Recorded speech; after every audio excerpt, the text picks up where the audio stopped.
Wadah di sini mulai dari 3.500.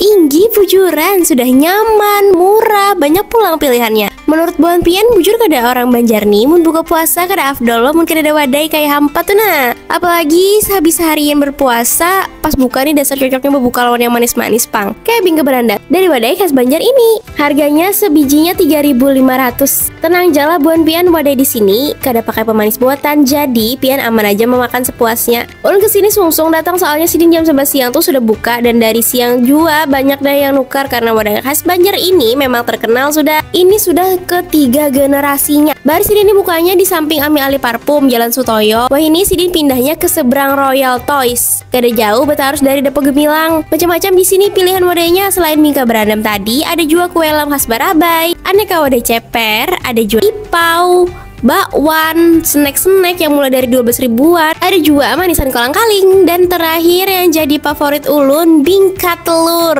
Nah, ini ulun membuka bingka telur nih pang, nah jadi andalan, teksturnya yang lembut dan manisnya yang pas, cocok badar gasan mengawani buka puasa. Ayo, lokasi Buan Pian yang hendak juga bisa aja langsung datang ke Wadah Khas Banjar yang berada di Jalan Sutoyo S di samping Bank Mayapada atau di seberang Royal Toys. Jangan sampai kehabisan. Cus, berangkat!